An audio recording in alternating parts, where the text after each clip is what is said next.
আমাদের এখানে আসাটা পুরোপুরি বৃথা হয়ে পুরোটাই আমাদের নষ্ট হয়ে গেল। আইনি পদক্ষেপ নেওয়া হবে আমাদের প্রতি। আমরা যে এরকম সময় এরকম একটা সমস্যার মুখে পড়বো আমি বাড়ি থেকে ভেবেই বেরোনি।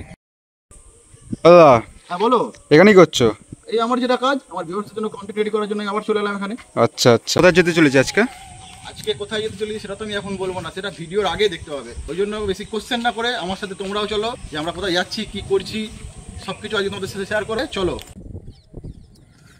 আমরা যে এরকম সময় এরকম একটা সমস্যার মুখে পড়বো আমি বাড়ি থেকে ভেবেই বেরোনি। কিনা তুই ভেবে বেরিয়েছিলিস ভাই এরকম জিনিসটা হবে?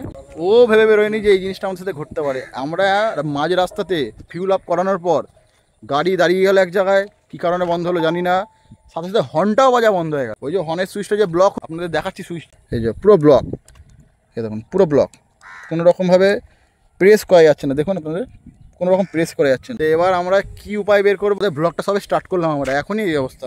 জানি না পরবর্তীকালে আমরা কি করব, আরও একটু দূরে গিয়ে আমরা কি করব, কীভাবে আমরা বাড়ি ফিরবো, কীভাবে আমরা যাবো। তো বন্ধুরা আশা করছি এটা যাতে তাদের ঠিক হয়ে যায়, কারণ আমাদের এখন অনেক জায়গায় যাওয়ার আছে। তোমরা ভিডিওটা কন্টিনিউ করো, আর এটাই বলবো ভিডিওটা দেখো, আমরা এবার ব্যবস্থা করি কিছু, যদি কোনো উপায় পাওয়া যায়। আমরা এমন জায়গায় আছি এখানে কোনো গ্যারেজও নেই, দেখো না, এটা ফাঁকা যা। এটা হচ্ছে শাহগঞ্জ বাঁশবেড়িয়ার মাঝখানে, গঙ্গার পার, একটু আড্ডা দেওয়া যাবে, মনটা রিল্যাক্স করা যাবে, মানে ঘোরা ফেরা যাবে আর কি।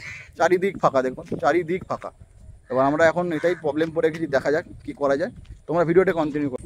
কিন্তু একটা জিনিস আমি বিগত সব ভিডিওতে আমার দেখতে পাচ্ছি, তোমরা ভিউ করছো, তোমরা লাইক করছো, তোমরা কমেন্ট করছো, কিন্তু তোমরা সাবস্ক্রাইব করছো না, নন সাবস্ক্রাইব বেশি। তো এটা কেন বন্ধুরা? যেটা পছন্দ হচ্ছে, যেই ভিডিও আমি যদি ভালো কাজ করি, তোমরা একটা সাবস্ক্রাইব করো, তাতে আমার মনে এক মোটিভ আসে যে নেক্সট ভিডিও তৈরি করার জন্য। এই জন্য বলছি, ভিডিও পছন্দ হলে সাবস্ক্রাইব লাইক অবশ্যই করবে। তো তাহলে ব্লগটা কন্টিনিউ করা যাক। অবশেষে অনেকটা দূর গাড়ি চালিয়ে শুভ কাজ করার আগে একটু চা পান করতে চলে এলাম। প্রথমে একটু জল খেয়ে নিলাম, দেন চাটা খাবো। চাটা ভালোই হয়েছে বল। ফাইনালি দুই বন্ধু চা খেতে চলে এলাম হংসেশ্বরী মন্দিরের কাছে। তো চলে এলাম আমরা অবশেষে হংসেশ্বরী মন্দিরের কাছে। তোমরা আমার পেছনে মন্দির দেখতে পাচ্ছ, এখন যাবো ভেতর। ফ্রেন্ডস, এখানে যখন সামনে এসে আমি দেখলাম এখানে মা হংসেশ্বরী ফাউন্ডেশন লেখা, তবে এইদিকে প্রবেশ নিষেধ বড় বড় করে লেখা রয়েছে। এদিকে আমরা যেতে পারলাম না, তোমাদেরকে দেখাতে পারলাম না যে এর হিস্ট্রিটা কী আছে। আর এদিকেও প্রবেশ নিষেধ, এটা একটা দরজা মানে গেট আগেকার যুগের। দেখতে পাচ্ছি ইটের মানে কি ক্যাটাগরি এখন দাঁড়িয়ে রয়েছে, ইটগুলো পুরো একদম সেই রাস্ট হয়ে গেছে, একদম গুঁড়ো গুঁড়ো। আর এদিকটা হাফ তো ভেঙেই গেছে, এটা মনে হচ্ছে কোনো রাজবাড়ি হবে বা বনিদি বাড়ি হবে। ঠিক আছে, ভেতরে যেতে পারলাম না সরি, তার জন্য প্রবেশ নিষেধ, এখানেও নিষেধ, এখানেও নিষেধ। তো আমরা এখন মন্দিরে প্রবেশ করব। ঠিক আছে, দেখা যাক মন্দিরে কিছু দেখাতে পারি কিনা। তো বন্ধুরা এখানে জুতো খুলে প্রবেশ করতে হবে, আমার জুতোটা এখানে খুলে দিলাম, তুইও খুলে দে। এবার আমরা মন্দিরে প্রবেশ করছি। তোমরা দেখতেই পেলে আগের ভিডিও ক্লিপে যে আমি মন্দিরে ঢোকার জন্য জাস্ট জুতোটা খুললাম, তখনই আমাকে সিভিকরা আটকে দিল, বলল মন্দিরের ভেতরে কোনো রকম ভিডিও করা যাবে না, কোনো রকম রিলস বানানো যাবে না। আমাদের এখানে আসাটা পুরোপুরি বৃথা হয়ে গেল। আমরা জানতাম না যে মন্দিরের ভেতরে ভিডিও বা ফটো তোলা যাবে না, নিষিদ্ধ, কড়াকড়ি হবে। ফটো তুলতে পারবেন স্টিল মন্দিরের বর্ডারের বাইরে থেকে, গেটের বাইরে থেকে।